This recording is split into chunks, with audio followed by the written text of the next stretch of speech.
niwe ukora ibirengeye ubwenge bwanje ndakwifuza muri ibi bihe ndimwo mwami kuko ari wewe ushobora kumenya icyo umutima ushaka ndakwifuza muri ibi bihe ndimwo. Premièrement nibuka yuko SMS twaragerageza sana kubivugana ko turaje hamwe nyine ndabibabwira barabitahura. Ikintu cyambere nasavye n'amana nimba ari vyiwaye ebana bavyumve cyane kandi babitahure cyane kuruta bo hanze. Cyanyemeje bien yuko nguriye gufata iyo decision. Icyambere na mbere narasenze nabwira Imana uva ndabwire ikintu kimwe. Ni jewe nawe mbiri. Ni ministeri ifise vision yo gusensibiliser abajene batandukanye bo mu église atandukanye ikindirimbo. Kwandika indirimbo zisa n'ahantu abantu bumva ko banyotewe Imana. Urumva ni muri rya mutima nyine wo gukoranya hamwe ingabire tukazikoresha nk'uko Imana ishaka.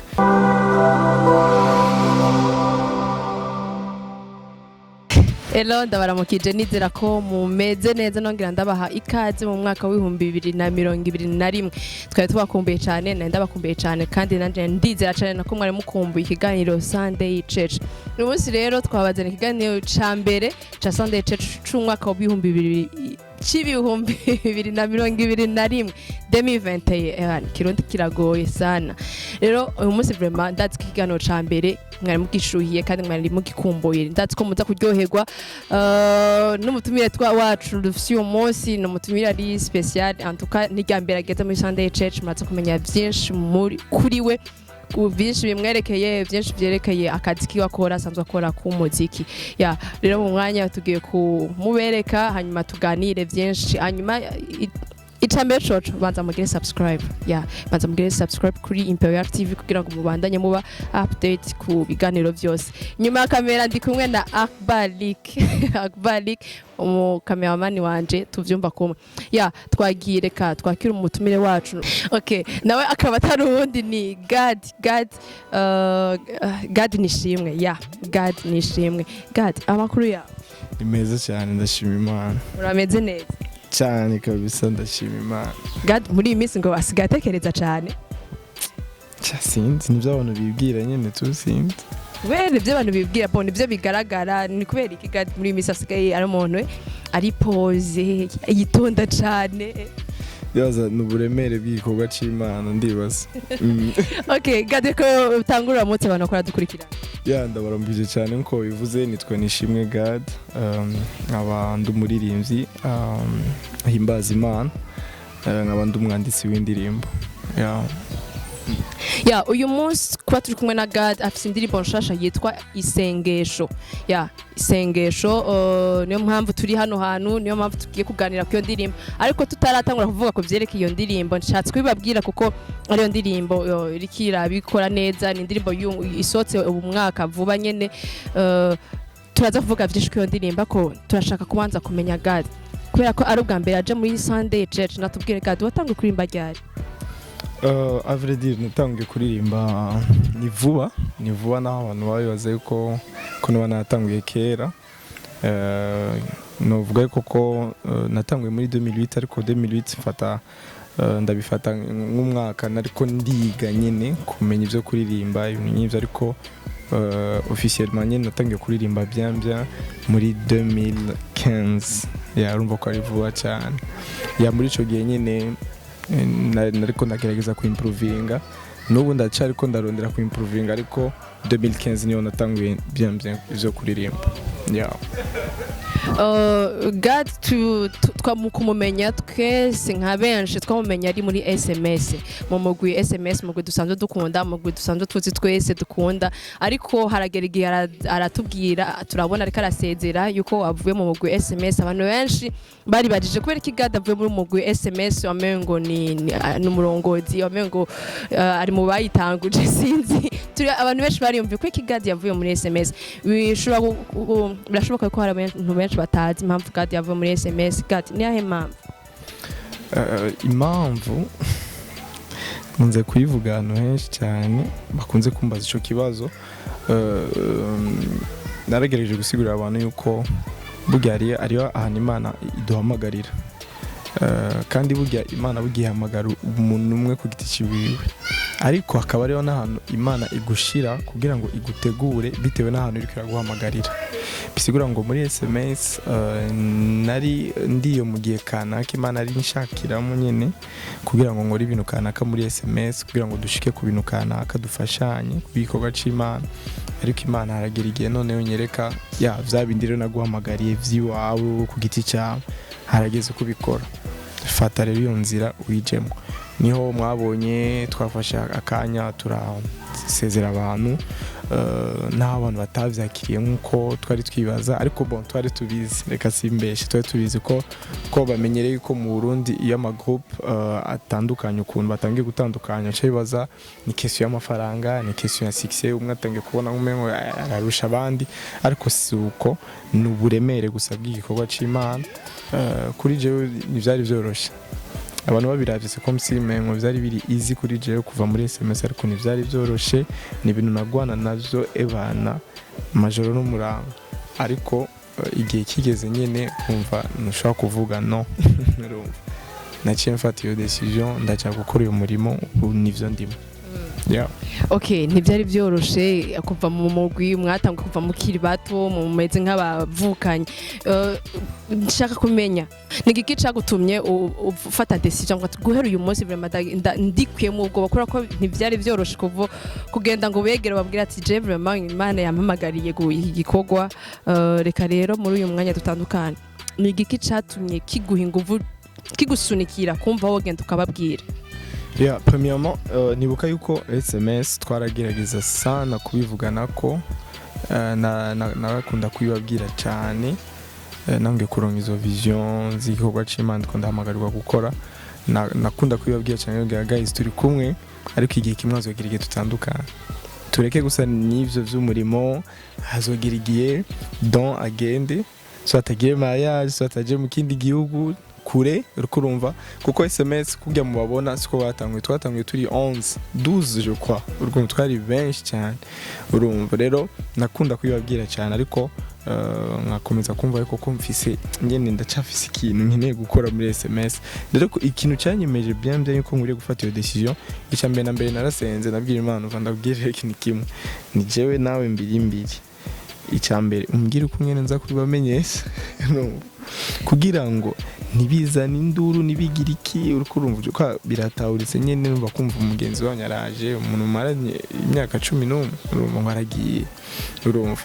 ikintu cyambere narasenze nibuka muri iryo joro buca nja kwibabwira kandi ndatangiye kwibabwira kuri WhatsApp nubwira guys ifoko muhaba mwese urumva nabise message kanaka. Rero Imana yaramfashije cyane muri iryo joro, iranyereka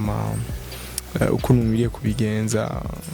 Ndavyuka mu gatondo hageze après midi amasaha repetition, turaja hamwe nyene ndabibabwira arabitahura. Ikintu cyambere nasavye n'Imana nimba ari vyiwaye ibi ebana bavyumve cyane kandi babitahure cyane kuruta abo hanze, kuko je abo babitahuye nta kibazo, abo hanze nuko nyene, abo hanze ukora ivyiza ukora ibibi nuko nyene. Gadd avuye muri SMS kuko hari ikindi gikorwa Imana yari iramuhamagarira gukora. Mbega ico gikorwa ni icayi? Igikorwa ni Ingabire Ministries, ni ministère nyoboye, ni ministère ifise vision yo gusensibiliser abajene batandukanye bo mu église atandukanye gukoresha ingabire zabo nk'uko Imana ishaka. Niyo vision Ingabire Ministries, kandi afise n'umuhamagaro wiwanje ku giti ciwanje nka gadd. Urumva muri Ingabire Ministries ndi nk'umurongozi gusa. Ni giki cagutumye ufata decision ngo guhera uyu munsi ndikwiyemo ubwo bakora ko ntivyari vyoroshe kugenda ngo begere babwira ati je vraiment Imana yampamagariye igikorwa. Reka rero muri uyu mwanya dutandukanye, ni giki catumye kiguha inguvu kigusunikira kumva wogenda ukababwira? Yeah, premièrement nibuka yuko SMS twaragerageza sana kubivugana ko narakunda kwibabwira cyane, nange kuronka izo vision z'igikorwa c'Imana ko ndahamagarirwa gukora, nakunda kwibabwira cyane ngo guys turi kumwe, ariko igihe kimwe azogira igihe tutandukana, tureke gusa n'ivyo vy'umurimo, hazogira igihe don agende, so atagiye mariage, so atagiye mu kindi gihugu kure urumva kuko SMS kujya mu babona siko twatanguye turi 12 je crois urumva twari benshi cyane urumva rero nakunda kwibabwira cyane ariko nkakomeza kumva yuko ko mfise ngene ndacafise ikintu nkeneye gukora muri SMS rero ikintu cyanyemeje bien yuko nguriye gufata iyo decision icambere na mbere narasenze nabwira Imana uva ndabwire ikintu kimwe ni jewe nawe mbiri icambere umbwire uko ngene nza kubamenyesha kugira ngo nibizana induru nibigira iki urumva uko biratawuritse nyene numva kumva umugenzi wanyu araje umuntu maranye imyaka 11 urumva ngaragiye urumva ikintu cyambere narasenze nibuka muri iryo joro buca nja kwibabwira kandi ndatangiye kwibabwira kuri WhatsApp nubwira guys ifoko muhaba mwese urumva nabise message kanaka rero Imana yaramfashije cyane muri iryo joro iranyereka ukuntu ngiriye kubigenza ndavyuka mu gatondo ageze après midi amasaha repetition turaje hamwe nyene ndabibabwira arabitahura ikintu cyambere nasavye n'Imana nimba ari vyiwaye ebana bavyumve cyane kandi babitahure cyane kuruta abo hanze kuko je abo babitahuye nta kibazo abo hanze nuko nyene abo hanze ukora ivyiza ukora ibibi nuko nyene gadd avuye muri SMS kuko hari ikindi gikorwa Imana yari iramuhamagarira gukora mbega ico gikorwa n'icayi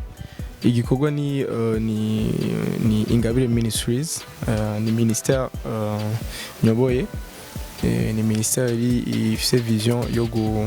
yo gusensibiliser abajene batandukanye bo mu église atandukanye gukoresha ingabire zabo nk'uko Imana ishaka niyo vision Ingabire Ministries kandi afise n'umuhamagaro wiwanje ku giti ciwanje nka gadd urumva muri Ingabire Ministries ndi nk'umurongozi gusa jewe ku giti ciwanje nahamagariwe kwandika indirimbo zizana ahantu abantu bumva ko banyotewe Imana bumva ko bifuza Imana cyane hama nategura n'ama event atandukanye ku bicubahiro c'Imana ni amashaka kutubwira itandukaniro ya gadd na Ingabire Ministries itandukaniro ni ndibaza nagerageje kubivuga ariko ndavuga ko Ingabire Ministries ni abajene batandukanye bava mu église atandukanye sibyo nimba bizokunda kuko nabatama baza nabatama kazi nakibazo ko nawimiriwe gukorera Imana rero baje hamwe kugira ngo izo ngabire bafise zo kuririmba zo kuvuza n'ibindi byose ndibaza mwabibonye muri première edition la reconnaissance nivyo twararirimbye ariko harageze igihe none haza n'abantu baracafye urumva ni muri urya mutima nyene wo gukoranya hamwe ingabire tukazikoresha nk'uko Imana ishaka iyo ni nani ya Ingabire Ministries urumva gadd rero wewe yahamagariwe igikorwa Imana cyane na cyane abantu bakira abajene bo muri generation yacu urumva banyoteye Imana cyane biciye mu ndirimbo nzoza ndandika biciye mu ma evenement nzoza ndategura nuko turamenyereye cyane twumvise ikintu ca ministère kweki wagize Ingabire Ministries kweki utagize groupe kubera ko kenshi ama ministère kenshi usanga avamo ama église akunda kuyibona ni kubera iki Ofet ndibaza jewe itandukaniro rihari entre ama ministère tusanzwe tumenyereye mu nyuma cavamwe ama église ukuntu jewe ofet iri base ku byo kuririmba ni vy'ingabire hama je nkunze kubira abantu Imana je ikazoshima yuko ko nuguruza église nta bitazoca muri Ingabire canke jewe nzobikora nk'uko Imana ishaka nta kibazo ariko Ingabire Ministries na vision ihari ya église je souligne ça kabisa urumva ni biri base ku byo kuririmba gusa na niyo mpamvu en fait ugerageje kumva iryo jambo ministère ni ikintu kiri élarge ukuntu ni ikintu kitafise imbibe bavuga imibe okay nuko nyene kirundi ni atari urumva nuko ni kuvuga ngo ni ministère zogenda irahaguka mu bihugu bitandukanye ariko ifise ico kintu nyene ni kuvuga ngo impamvu nashimye kuyita groupe nuko groupe ari ama limit igira ari ama limit igira ni gakiya cyane uzokumva ngo SMS yo mu Buganda urumva ya nibibaho naho bagenda nyene tubagatandukanye baguma ari team ya indi nyene yavukiye mu Burundi urumva rero je ministère ni ikintu kizokwaguka that's why ministère urumva nuko okay Imana niyo mpamagara kugura église azoyugurana cyane muri iyi minsi ko gadd sikara muvuga butumwa komeye gadd mbwira ikindi kimwe umuntu aririmbira Imana umuntu akijijwe mu ijambo rimwe n'umuntu akwiye kuba ameze gute? Umuntu akijijwe ijambo rimwe ni wa muntu akora icyo Imana ishaka,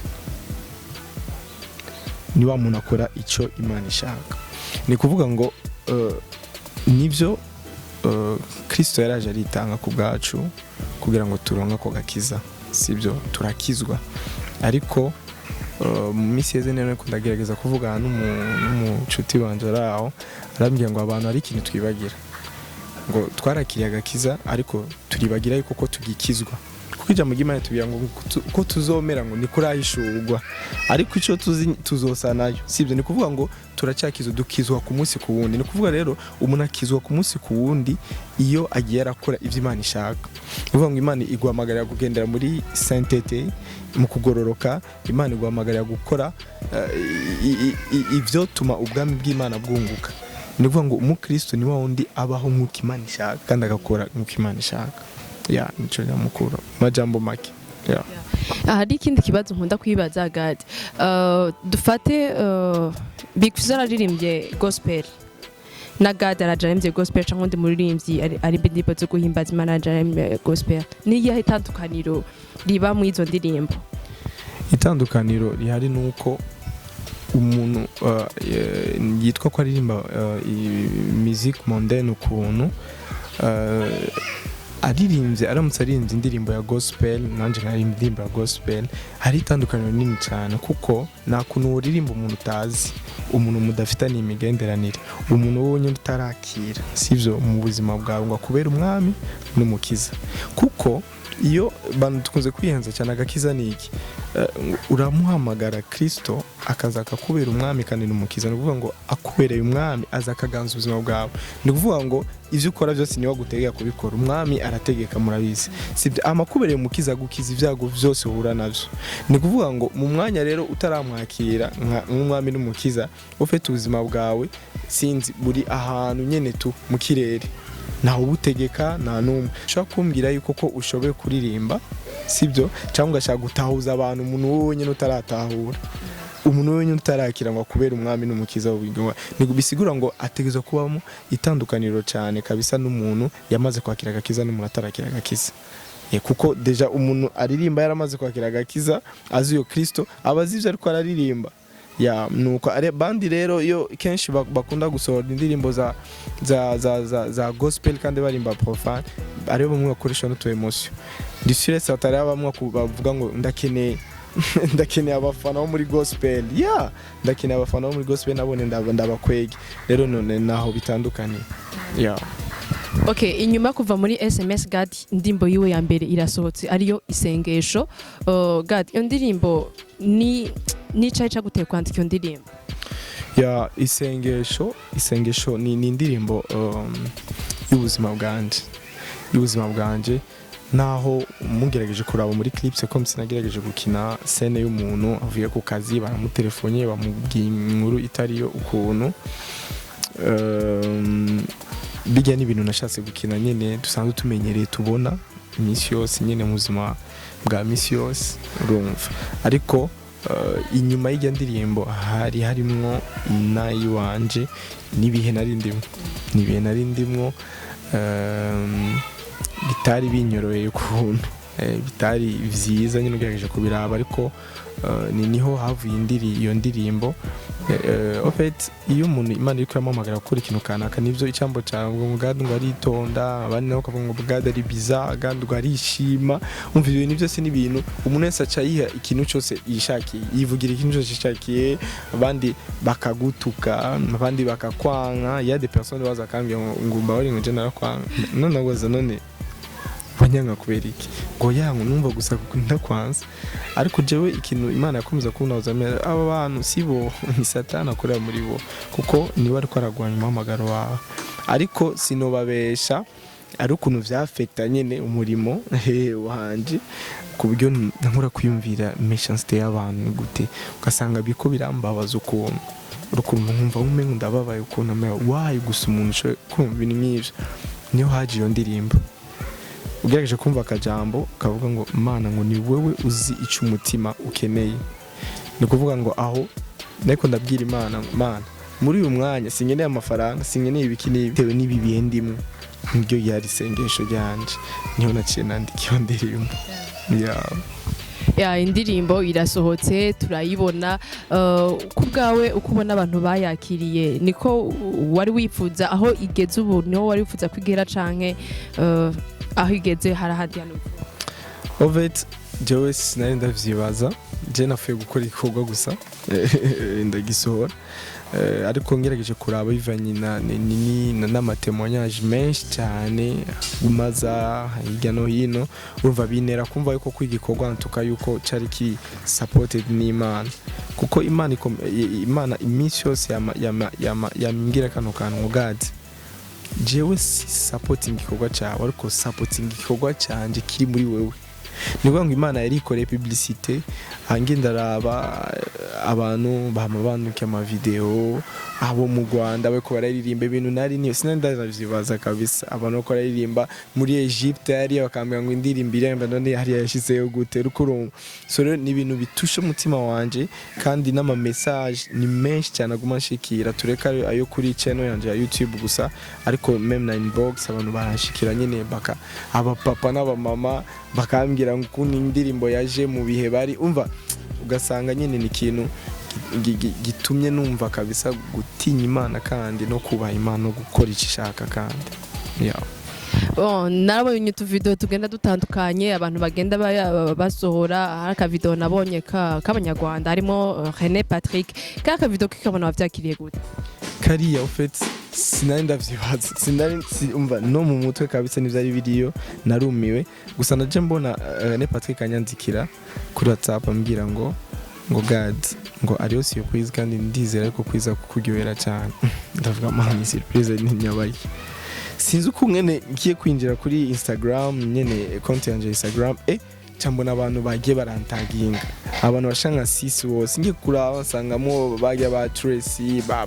bagiye ba artiste nyene bo mu Rwanda kumbe barafashe baje hamwe bagira video bararirimba bacha barasharinga abantu bagiye ngo indirimbo yasohose narumiwe ariko numvise kububaha kandi no kubakunda cyane bitewe nuko ngene bashoboye gusupporting igikorwa c'Imana kigashika kure abatarayira barashobora kuja kuri konti ya gadd ni gadd nishimwe nishimwe gadd nishimwe gadd ni indirimbo nziza ni indirimbo niwayumviriza wowe ubwawe izokuruhura ni indirimbo irimo ubutumwa bw'Imana ni indirimbo ikora ku buzima bw'umuntu wari we wese ikora ku mukristo ikora ku mutari umukristo ikora ku bantu bose ndazi ko niwaja kuri iyo konti ukaraba iyo ndirimbo uzokwishimira gadd inyuma y'isengesho twitegeke nabonye wandika ko hari izindi ndirimbo nyinshi ziri nyuma tuzitege cyane ego uyu mwaka ni umwaka wo gusohora indirimbo hamwe n'ubuntu bw'Imana ariko Imana ibidukundiye nyene tu nk'ukujya mu Imana ivuga ngo benshi bavuga ngo ejo tuzovyuka tuje kwa kanaka tukora ibi nibi ariko ngo mwari mukwiriye kuvuga ngo Imana niyabishaka bisigura ngo nanje Imana niyabishaka ari indirimbo ziri nyuma zizosohoka ari indirimbo izokurikira après iyi ni indirimbo yitwa moyo wangu niyo igiye gusohoka mu minsi iri imbere cyangwa mu mezi uko hama nizo zindi zizogenda zirakurikirana uko nyene uyu mwaka wose hama ariyo n'ama evenement ariko arategurwa nyene ya Ingabire Ministries ategurwa na Ingabire Ministries la connaissance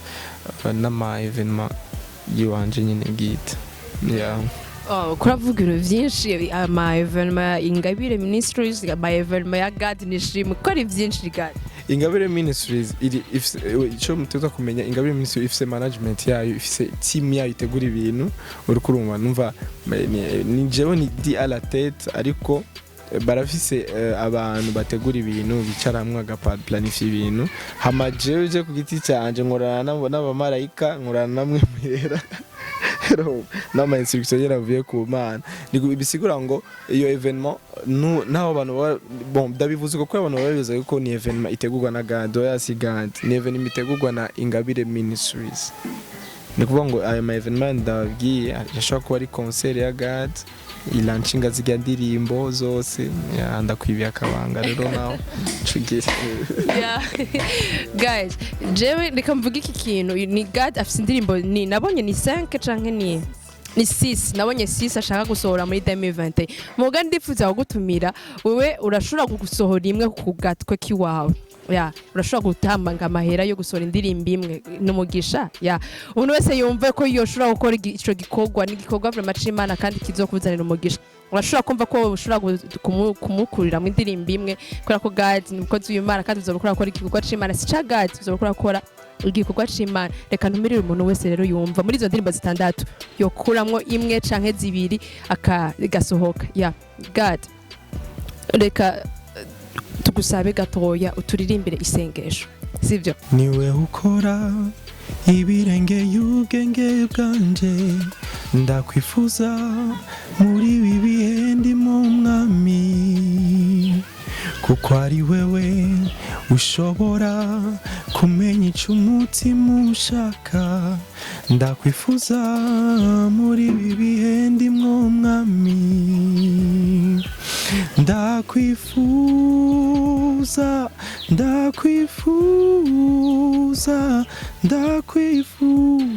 mana yanje urakoze cyane bon ni indirimbo iryoshe vraiment indirimbo ukura yumviriza bon je narumvise irya video ya Barene Patrick chandivendo ni indirimbo ya gadd kubera ukuntu bako barimba ari benshi n'ukuntu narimaze kuyumva bacumenga si yayindi naciye mbanza gusubira ku YouTube ko mbanze numvirize ko ari yayindi gadd reka tugushime cyane reka ugire ico ubwiye bariko baradukurikirana premièrement ndabakunda cyane nkabanshimiye na Imperial ni MP TV icongereza turiko turaza bukibuka Imana iradufasha ndabashimiye cyane ko mwashoboye kumakanuka ryo kugira ngo tuvugane ku byerekeye isengesho tuvugane ku byerekeye Ingabire Ministries tuvugane ku byerekeye na gadd ku giti ciwiwe Imana ibaho umugisha kandi Imana yagure ino TV niryo sengesho ryanje kuri mwebwe kugira ngo benshi bashobore gushikirwa n'ibi bikorwa kandi benshi bakire biciye kuri TV yanyu hama ikintu numva novuga mbwira abantu dufatana amaboko dusengere gospel yo mu Burundi turakeneye kubona Imana yigaragaza muri gospel turakeneye kubona Imana yigaragaza mu ndirimbo twandika mu ma evenement dutegura abantu bamaze imisi bavuga ngo gospel yo mu Burundi yagiye atari indirimbo za Dudu atari indirimbo za Pauline tukicumva izindi ndirimbo zitusha imitima y'abantu ariko nivyo hari igihe habaho gusamara ukuntu ugasanga abantu ngo ni kubera niko Satana arakora gusanga abantu mwasamaye musigiye mukora ibintu kubw'abantu apana kubw'Imana ugasanga ugiye gusohora indirimbo muri studio atari uko warungiswe namwe muyera ariko urungisweyo n'abafana ngo kwege tutakicumva indirimbo ngo dusorera akaririmbo naho gaca wicara hajya ukarondera umudundo gaca ugenda ukabasorera bagatamba gusa ariko mu mitima atana kimwe kiriko kirakira so bisigura iki dusengere gospel dusengera abaririmbyi bacu dusengera abapastori dusengera abaprofete n'abandi bose kurondera Imana igwire cyane muri twebwe nico kintu numva no babwira ego aratubwira ibintu bikomeye cyane gadd turagushimiye cyane kandi zere yuko nige tuzoguhamagara muzotwitaba antuka ebana nzoba mari kabisa guys katubashimire cyane ndizera ko mwahezagiwe ndizera yuko mwakozwe ku mitima parce que yavuze amajambo akora ku mitima indirimbo yiwe n'indirimbo ukora ku mitima cyo tumana batumye kuja kuyumviriza je n'indirimbo yanje ndyamye ndayumvirije kubera ko n'indirimbo ikora ku mutima vraiment niwaza kuyumviriza ndazuraza kuryoherwa kandi nawe ucumera nka jeyo mu kugira mu cubanza kuyumviriza ugasinzira ariko ariyo uri kurumviriza reka ndabashimire cyane naryohewe na ndabakumbuye ndabibutsa kugira subscribe kandi tuzohura kandi vuba cyane mu kindi kiganiro thank you so much mani bahezagire cyane